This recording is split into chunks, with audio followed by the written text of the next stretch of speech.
I never thought my back pain would lead me to uncover a truth my family had been holding on to for years. My name is Linda, I'm 48 years old, and I live in a quiet town in Ohio. Life has been steady, sometimes too steady, and lately, I've been dealing with constant aches that seem to remind me every morning that I'm not as young as I used to be. My nephew Ethan is 16, full of energy, kindness, and that effortless light that young people carry. He spends a lot of time at my house, since his parents work long hours, and I don't mind at all. He's like the son I never had, and even though I've always treated him with love and care, I never imagined he'd be the one to change the way I carried not just my pain but my heart. It was a rainy Saturday afternoon when it all began. I was curled up on the couch, a heating pad pressed against my lower back, trying to distract myself with a book I couldn't focus on. Ethan came in from the kitchen with a bowl of popcorn, his hair slightly damp from the rain. "Aunt Linda, you okay?" he asked, setting the bowl down. I smiled faintly, brushing it off like I always did. Just my back acting up again. Nothing new. But he frowned, the kind of frown that showed genuine concern. "You've been hurting a lot lately. Maybe I can help." I laughed softly. "What are you going to do? You're 16. Unless you've secretly been studying medicine, I think I'll survive." But then he said something that caught me off guard. "I've seen Dad help Mom when her back hurts. He just presses around her shoulders and rubs her back a little. I could try." His tone was innocent, kind, and completely without hesitation. I blinked, unsure for a moment, but the look in his eyes made me nod. "All right, why not? Couldn't hurt, right?" He carefully placed a pillow behind me, helping me sit comfortably.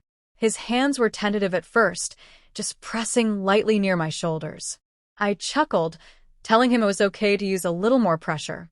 Slowly, he grew more confident, and for the first time in weeks, I felt the tension in my muscles ease. It wasn't professional, of course, but it was thoughtful, caring, and oddly soothing. "Wow," I murmured, closing my eyes. "You might just have a hidden talent, Ethan." He grinned proudly, and I could hear the happiness in his voice when he said, "Told you I could help." As he continued, we began to talk. Nothing deep at first: school, his friends, what he wanted for his birthday. But then, as the rain tapped gently against the windows, the conversation shifted. "Aunt Linda," he said quietly, "Dad never talks about Grandpa. Why?" My breath caught. It wasn't a question I expected, especially not during something as simple as a back rub. I opened my eyes and turned slightly to look at him. His expression was sincere, searching. The truth was, my father, his grandfather, had left us years ago.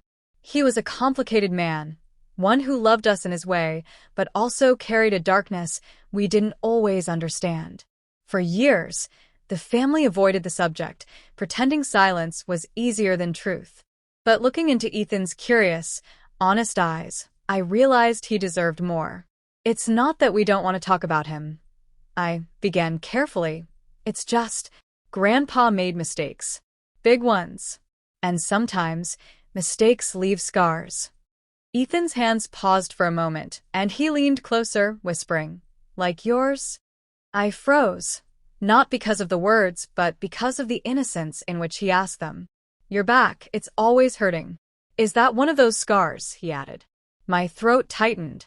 My back pain wasn't just physical, it was tied to years of stress, carrying the weight of holding the family together after my father left.